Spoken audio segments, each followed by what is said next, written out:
天是2020年10月2号，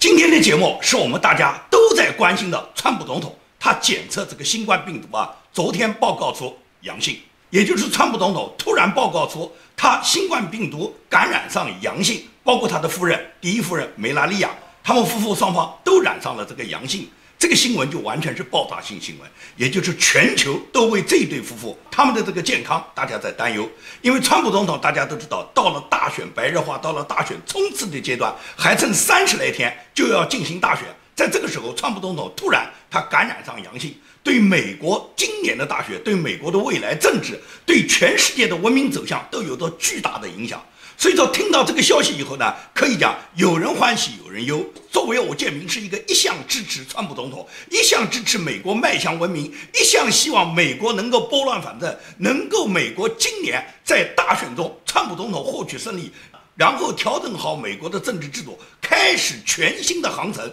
制造美国再次伟大，同时击败中共的所有阴谋，彻底铲除中国共产党。在这种关键的时候，川普总统染上新冠病毒，我可以讲叫忧心如焚。那么在这种情况下，大家都非常担心，那么未来会是什么样？川普总统这一次染上病毒以后，可能给大选，可能给美国的政局带来哪几种影响呢？我今天就跟大家分析我自己认为哪几种影响。一种影响就是最好的结果，这个最好的结果就出现在什么？拜登呢，他马上也要进行检测，就是拜登是否检测也会阳性。如果是拜登检测也是阳性的话，那么就比较简单了，也就是拜登是阳性，川普是阳性，那么就肯定会推迟这个大选的时间，也就是等待两个总统竞选人他们都康复以后，然后进行竞选。那这种可能性非常非常小啊，拜登很可能检测完全是阴性不是阳性啊。那么这种情况发生的概率由于比较小，川普总统现在检测已经是阳性，这已经是事实了。那么最好的结果和最不好的结果是什么呢？那么最好的结果也就是拜登虽然没有感染上，但是川普总统的身体大家可以看非常好啊，而且川普总统他基本上没有什么太多的症状，他只是检测出来阳性。那么在这种情况下，川普总统经过很快的恢复，他的这个病情马上就可以得到康复，在半个月左右，川普就完全能够检测以后就转为阴性。那么只要川普总统在1到2个礼拜，我们讲的就是14天了，在14天之内，川普总统经过休息调养，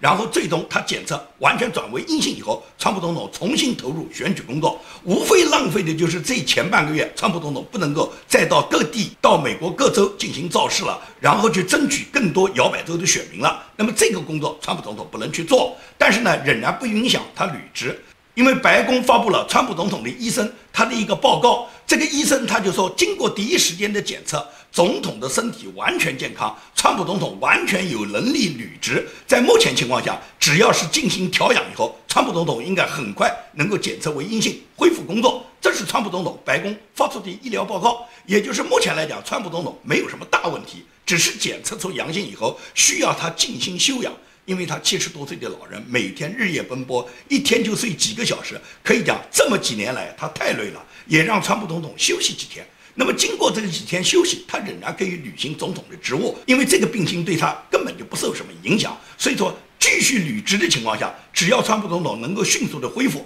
重新投入选举，虽然这半个月他不能够到美国全国各州去造势，但是这个病情的发生也引起了很多摇摆不定的人，他们对川普总统的重新认识。所以说，对川普来讲，只要身体能恢复，这次的这个病毒打击未必是坏事。所以说，我认为一个好的结果，就是最好的结果，就是川普总统迅速康复，能够迅速的投入工作，继续进行大选，而且在大选中一定能获得胜利，这是最好的结果。那么一个不太好的结果就是什么？川普总统不行，就是川普总统的病情不断的恶化，就跟约翰逊一样的。约翰逊一开始也认为没什么问题啊，那后来约翰逊他就开始身体越来越差，差到最后进了 ICU， 差点挂掉。也就是川普总统也可能会出现约翰逊首相的这种状况。如果出现这种病情不断的加深，病情不断的恶化，总统职务根本不能履职的情况下，那怎么办？这就是我说的一个不好的结果。也就是当总统根本不能履职的情况下，这时候川普他因为身体原因，尤其在这个关键的时候，他的身体不能履职了。那么按照美国的宪法，也就是总统不能履职的时候，由副总统上。那么也就意味着什么？当川普总统他的病情持续恶化到根本不能履职的情况下，彭斯就会接任他的总统职务。彭斯接任他的总统职务，仅仅是完成他第一个总统的任期，也就是从现在开始到明年的1月20号，也就是这么2-3个月，由彭斯副总统继任川普总统的这个职位，完成他第一个任期的这个职责。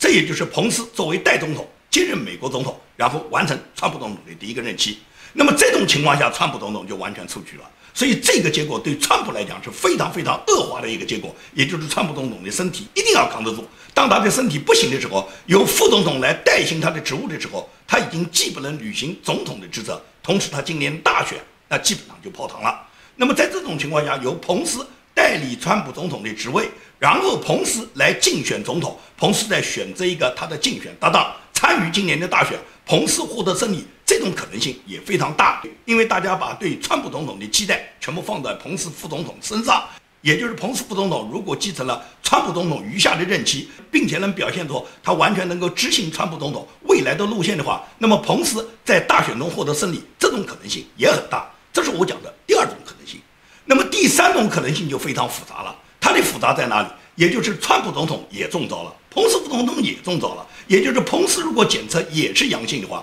当他们两人都是阳性，都不能履行总统职责和副总统职责，这两个人身体都很差的情况下，这时候美国的第3位顺序继承人就出现了，谁？ Nancy Pelosi。也就是按照美国宪法规定，当总统和副总统都不能履职的情况下，众议院议长也就是 Nancy Pelosi 就接任美国总统，那同样还是接任川普总统余下的任期，也就是从现在到明年1月20号。那么在这种情况下，共和党就要推举新人来参加总统大选。毫无疑问来讲，现任总统川普和副总统彭斯都已经出局了，要共和党推荐其他新人参与今年的大选，跟拜登去竞争。那么你想想看，确认川普总统和彭斯副总统他们都完全是阳性，而且身体都是恶化，完全不能履职，由南希来接任美国总统，至少从现在开始起要有半个月的观察期，也就是半个月以后真的是南希接任了美国总统，那么共和党他推出的新人无论推谁，要在半个月，在11月3号到来之前就进行大选，跟拜登竞选，获得共和党选举的胜利，这种可能性真的是非常非常小了。因为在这种时候，无论共和党推谁，在目前的这个情况下，能够赢得大选的这个可能性，在半个月之内，如果要战胜困难，赢得拜登，这种可能性非常非常的小。也就是说，全美的民众他们支持的是共和党，不是支持共和党哪一个人，不是支持川普的本人，而是支持保守党的路线，支持川普所代表的保守党所进行的各种政策。那么在这种情况下，这个推举出来的新人，他赢得大选的可能性也完全存在的。所以说，现在出现的这几种结果，一种就是川普他康复继续履职，一种是川普不行，彭斯上，一种是川普彭斯都不行，南希上，第4种就是共和党推出新人。那么这几种可能性在未来的半个月里面都可能出现。那么最好的结果我刚才讲了，就是川普总统克服了困难，他的这个身体迅速康复，很快投入到大选，这种可能性最大。因为大家应该想一想，这个新冠病毒啊，虽然在很多人身上容易得到感染，但是它康复的也很快。很多知名人士，我们大家都知道，英国的查尔斯王子曾经感染上的，但是查尔斯王子不到半个月就完全康复了，就出现在公众场合了。川普总统内阁的国家安全顾问叫奥布莱恩，奥布莱恩曾经也感染上了，但是奥布莱恩感染上以后，很快在不到半个月时间，奥布莱恩就重新恢复了工作啊。所以说，不要看这个病毒来势汹汹，还要看感染上的人他的自身的抵抗力，他自身的身体健康。同时，这个病毒并不可怕，它的死亡率非常非常低啊，只有1%啊。即使是70岁以上的老人，在整个70岁以上老人这个群体里面，他死亡率也没有超过2%，除非你本身有重大基础病。而川普身体多好啊！大家可以看到，川普每年他的这个健康检测报告都是向美国人民汇报的。这个健康检测报告，医生都说他整个的心脏、他的血管、他的血压，川普总统他身体上的各种生理指标，就跟年轻的20多岁的小伙子一样，所以川普他身体倍儿棒，因此想病毒想击倒川普没那么好事儿，所以说川普肯定是能挺过困难的，根本没这个问题。因此川普的身体健康，我觉得完全能扛过这半个月。这个武汉新冠病毒呢，它确实是很毒。这个武汉新冠病毒它到底有多毒？为什么欧美的那么多领导人都会中招呢？经过欧美科学家他们最新的研究报告表明，中共这个病毒啊，在传染过程中，针对那种带有尼安德塔基因的族群，这个主要是欧美的这个白人，欧美白人大部分都属于尼安德塔这个基因，所以说呢，这种基因呢就特别容易感染上，因此白人得病的概率反而最高。那么亚裔人口的基因呢？亚裔人口的基因更属于它这个病原体的携带和传播，因此这个亚洲人他传播力最强。所以说呢，亚洲人自己不一定得上病，或者得病以后他并没有症状，但是他的传播性相当强。这就可以解释为什么武汉500万人跑到全国各地，武汉大量的人流亡世界各地以后，然后他们到哪个地方就传染上哪个地方，最终是欧洲完全爆发以后再传染给美国。这就是科学家们做出来的一个鉴定。而非洲的黑裔人啊，非洲的黑裔人无论是传播率还是死亡率都非常低，所以你看黑人染上新冠病毒的人群就非常的少。中共这个生物病毒啊，它就是专门为屠杀西方世界族群所设计的，所以中共这次是逃不了一劫的。川普这次九死一生，如果从鬼门关上走了一遭，被病毒感染上以后，川普如果回过劲来，川普继续当选，你看川普怎么修理习近平，你看川普怎么修理中共。川普完全可以认为中共发动了对全球的生化武器战，所以就着你中国主动挑起生化武器战，然后美军对中共一举歼灭，中国共产党可以讲灭亡的日子很快了。你把川普染上，只要川普能缓过来，除非川普真的像你中共的这个病毒那么厉害，你把川普这一次就把他挤出局了，那你中共狠，你做不到这一点，你就等着灭亡吧。川普绝对不会饶你，他不会像约翰逊一样，到很长时间才反应过来，才醒过来，才装模作样开始对中共制裁了。川普对中共的打击是绝对非常有力道的。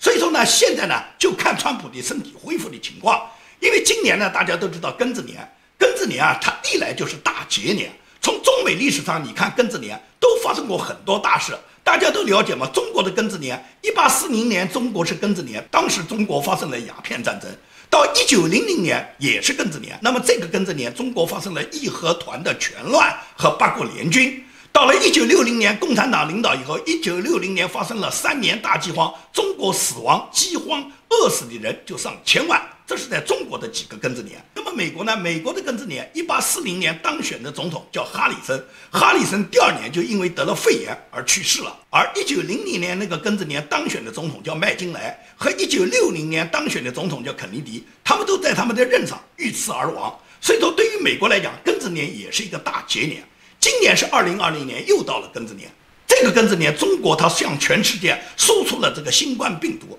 这个新冠病毒已经造成了全球死亡人数上百万，美国受害最大，美国受感染的人数最多，死亡的人数最多。世界知名政要，包括英国首相，包括美国总统，全部感染上。可以讲，英国首相约翰逊都进了 ICU， 差一点挂掉。现在川普总统刚刚感染上，也是给川普总统带来一个巨大的考验。所以说，中共今年输出这个新冠病毒，它已经不简简单单是对美国人民身体的健康的伤害，对美国经济的摧残，它重要的是影响了美国的政治，影响了美国国家大选的选情，影响了川普总统他在最后决战的时候他个人的身体健康。这跟陈水扁当年中枪，这跟很多历史上那些总统在竞选过程中，总统竞选人突然被人刺杀，突然被人下毒，是完全一模一样的。所以说，中共就是用他这个新冠病毒来戕害美国，现在直接害到了川普总统夫妇身上。因此，川普总统当他这个病情缓过来以后，你觉得他会饶过中共吗？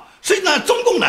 饶过中共吗？而中国现在呢，中国现在一片是莺歌燕舞啊，欢腾啊！自从川普总统和梅纳利亚他们检测阳性的消息在新闻媒体上爆发以后，就点燃了中国的网络啊，所有这些兴奋的这些搜索。已经上了微博热搜头条，那些关键词的阅读量都达到了7.5亿，网民举国狂欢，称川普确诊是给中国中秋节和国庆节送去的一份大礼。他们这种狂欢的程度跟当年911是一模一样的。所以说，你看到中国人就是这副样子。当其他国家，尤其是美国人遭受各种天灾、遭受各种人祸的时候，他们幸灾乐祸，他们非常兴奋啊！我不知道这些小粉红你们兴奋在哪里？川普总统只要他这个病情缓过来以后，他一定对中共的打击的。习近平现在是寝食难安，我告诉你讲，他2个耳朵里面始终听的都是无人机的轰鸣声。川普会饶过他吗？今年大选是决定美国它走向文明，把世界重新拨乱反正，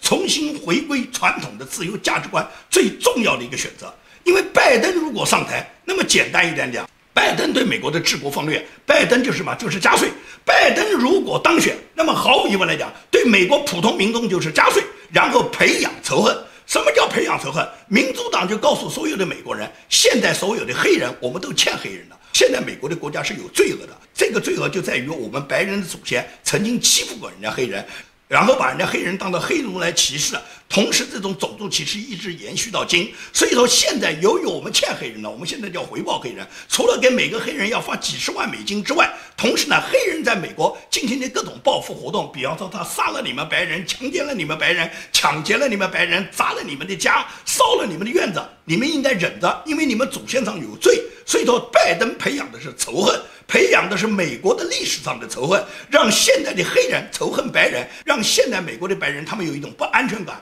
因为你们的祖先曾经亏待过人家黑人嘛，所以说今天黑人侵犯你们是应该的嘛。这就是民主党的政策，这就是民主党现在在美国他们为什么要解散警察局啊，为什么要让警察下岗，为什么对打砸抢烧的黑人命贵这种安提法活动他们积极支持啊，就是他们在美国不断的种植仇恨，培养仇恨，这是民主党他们的一个治国的国策。而川普总统呢？川普总统就任马上就是给美国民众减税，让美国每一个民众他们都获得税收上的实惠，让他们的收入增长。同时，川普总统培养的是爱国教育，培养的是美国伟大的教育，培养的是美国这个国家他们从建国以来他们给世界做出的文明的贡献。他培养的是每一个人要热爱美国人，因为美国值得你爱。这是川普总统和他所在的共和党所倡导的这么一个执政理念。所以你对比一下，你觉得能选拜登吗？本来拜登可以讲是根本就没有悬念的，你到哪里来赢过川普啊？但是川普总统现在身体健康受到影响，尤其是这个新冠病毒至少要隔离14天，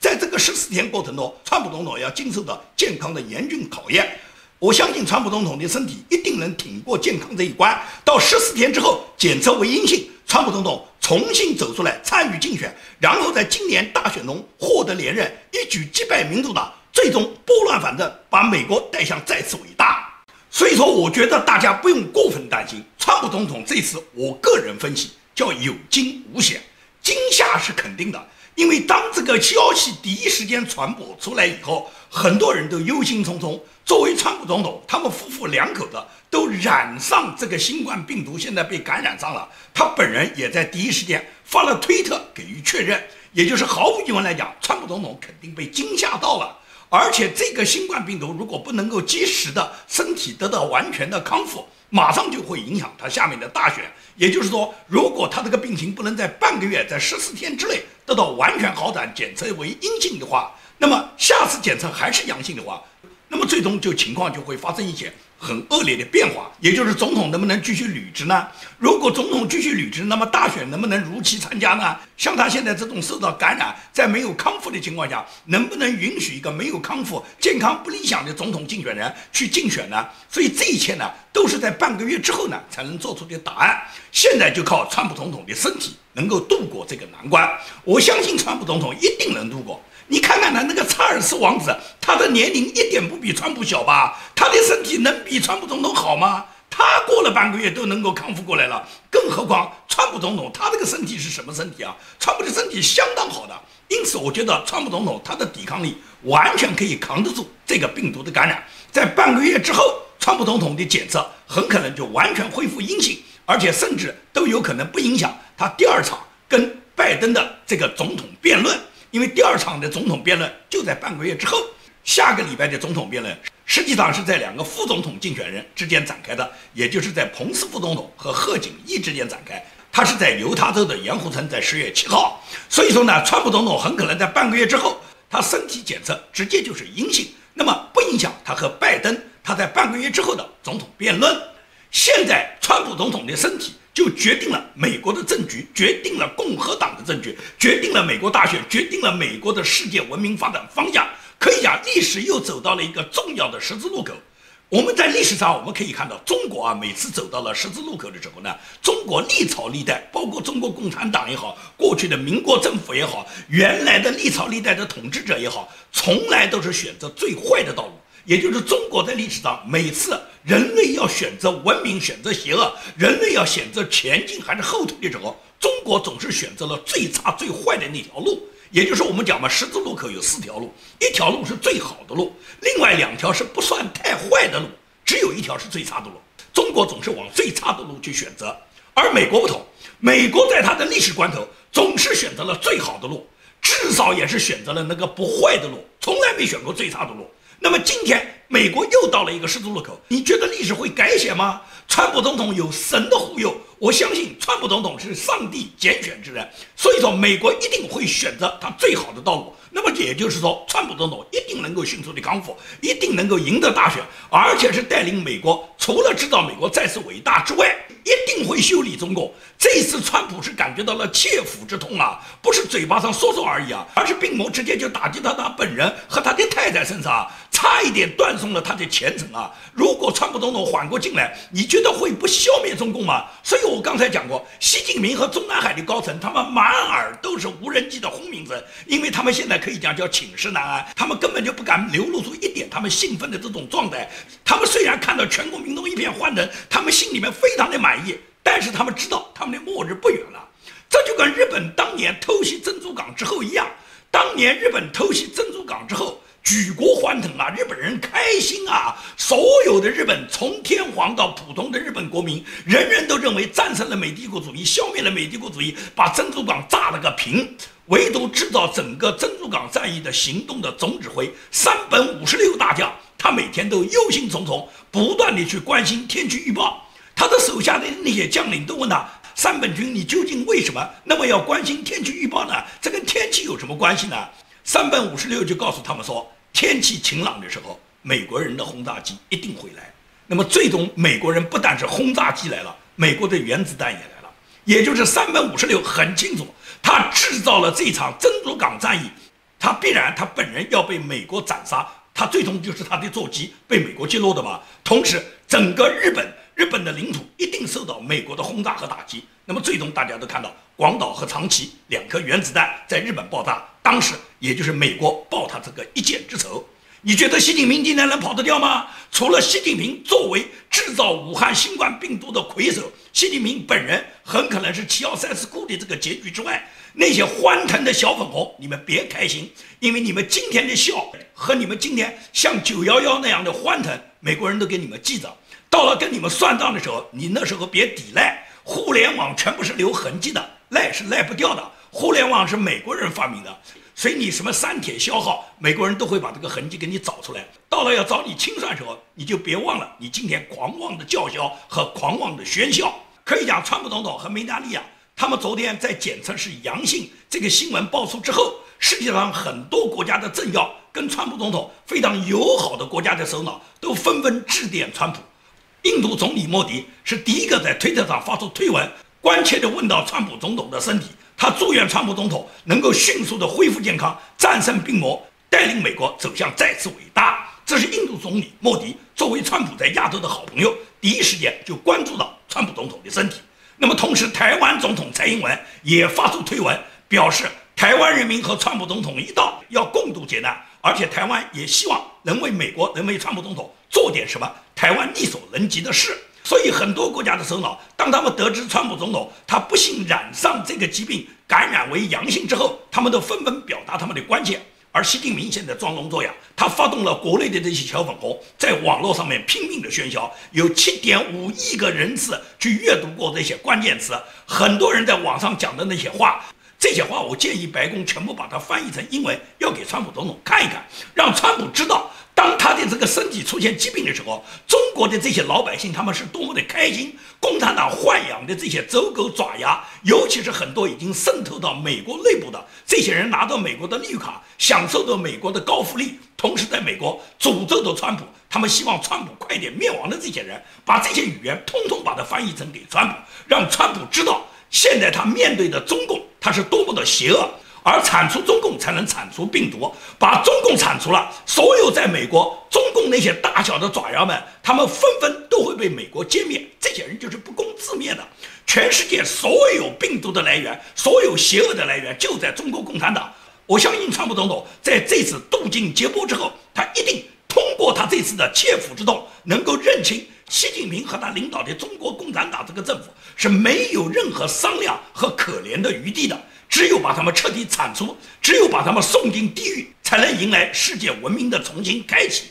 在目前情况下，我觉得共和党肯定马上会采取他们对应措施，比方说我在准备这个节目要上传的时候，我就看到了彭斯副总统的检测现在已经是阴性，也就是彭斯副总统检测夫都是阴性的报告已经出来了。那么作为彭斯副总统，现在要绝对的坚守在白宫，绝对不能够跟外界再接触，要保证在川普总统当他身体不能履职的情况下，彭斯副总统有绝对能力能顶上。因为彭斯副总统如果不能顶上的话，就变成南希接掌美国的政权了。所以在这种情况下，共和党绝对要保证自己的基本盘，也就是确保川普总统有这么一个辈分，有彭斯副总统这个辈分。所以说，彭斯现在的健康跟川普总统的健康一样重要。因此，现在要确保彭斯副总统他绝对在一个隔离的环境中在处理的国家大事。同时，我认为蓬佩奥他的亚洲之行很可能会结束，就没有必要再到什么韩国、日本，应该迅速的回到美国，辅佐川普总统，辅佐彭斯副总统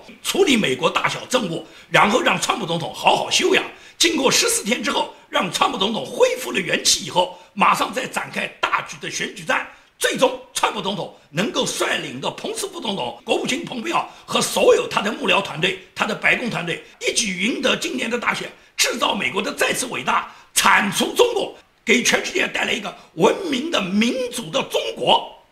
好，今天的节目就跟大家做到这里，谢谢大家。